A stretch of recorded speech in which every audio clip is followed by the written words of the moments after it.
All I can say is that the fake news just doesn't get it, do they?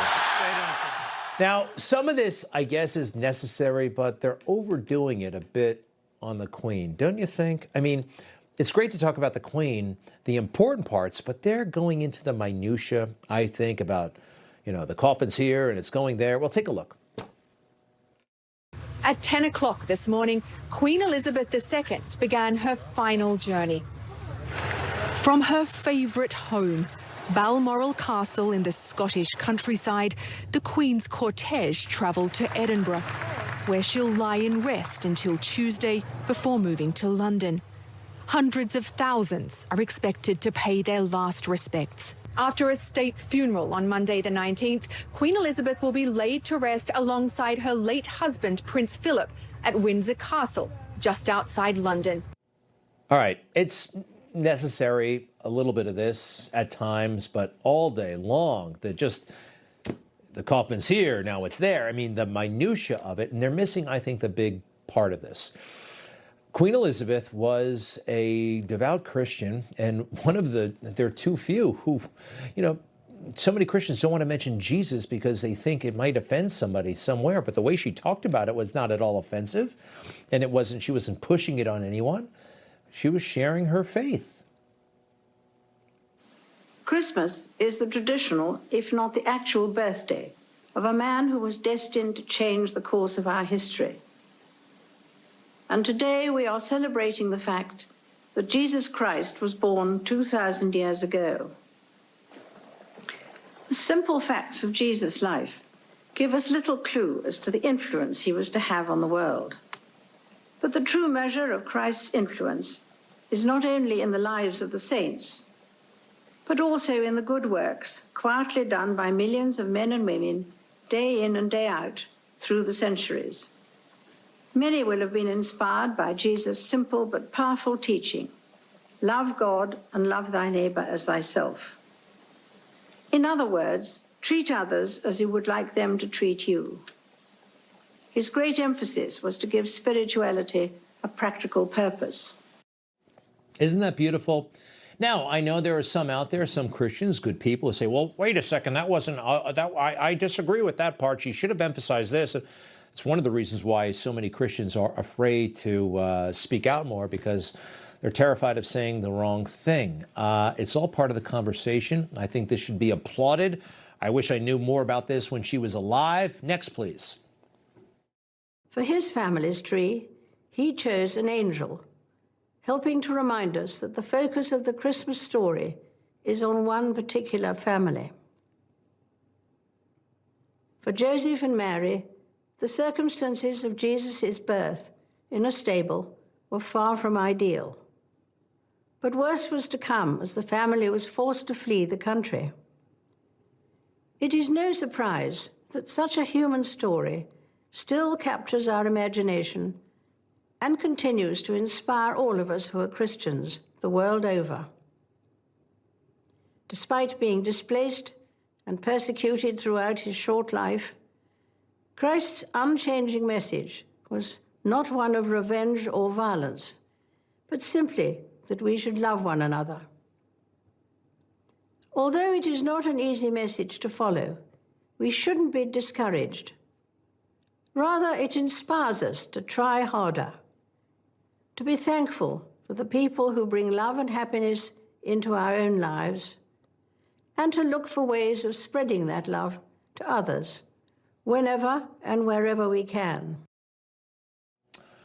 Bravo, Your Majesty. Bravo.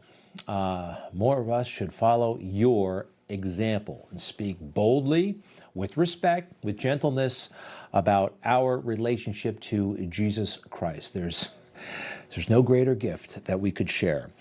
Now, there are some who speak in the most offensive, obnoxious way about these matters, and one of them is on television every morning sitting next to Mika, and that's Joe Scarborough. As a Southern Baptist that grew up reading the Bible, maybe a backslidden Baptist, but I still know the Bible, Jesus never once talked about abortion. Never once.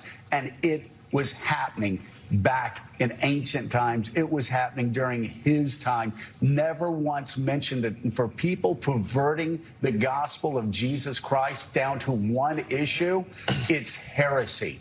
Go, if you don't believe me, if that makes you angry, why don't you do something you haven't done in a long time? Open the Bible, open the New Testament, read the red letters. You won't see it there. And yet there are people who are using Jesus as a shield to make 10-year-old rape girls go through a living and breathing hell here on earth. Well, Joe is talking like a disgusting animal, quite clearly there. So a couple of things. Jesus also does not talk about vehicular homicide or DUI or identity theft or securities fraud, all right?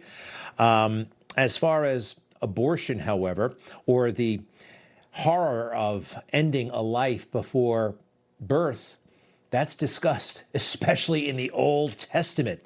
You can look that part up, Joe.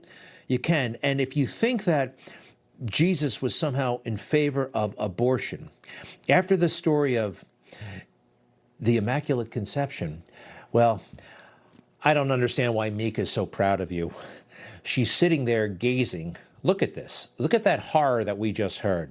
And this ignorant fool looking at her with admiration and respect. What a pair. What a pair those are. All right. Got to move on to the mayor of New Orleans. This woman, I'm not that familiar with her, although she recently scored some first-class tickets on a plane to Europe, and she's getting some heat for that. Let's see. Put up the fact sheet, please. How much money is involved here? Ooh, she spent an extra the city did $29,000 to upgrade to first class. City policy states employees must pay the difference. Yeah, her job took her to France a couple of times for some reason. Anyway, here she is kind of digging in her heels. All expenses incurred doing business on behalf of the city of New Orleans will not be reimbursed to the city of New Orleans. One thing is clear, I do my job, and I will continue to do it with distinction, with dignity and integrity every step of the way. And so that's what I have to say on that. All right, well, here's what she said earlier about why she needs to be in first class. My travel accommodations are a matter of safety, not of luxury. As all women know, our health and safety are often disregarded, and we are left to navigate alone. Anyone who wants to question how I protect myself just doesn't understand the world black women walk in. All right, I think that's pretty silly. But then again, people like Joe Biden and Democrats everywhere have said that this is the be-all and end-all of excuses. So very strange indeed. Hey, we were talking about, thank you very much. We were talking about Queen Elizabeth and her faith. I'll just share this. I can be pretty tough on people, and that's okay. There is a place for the public square.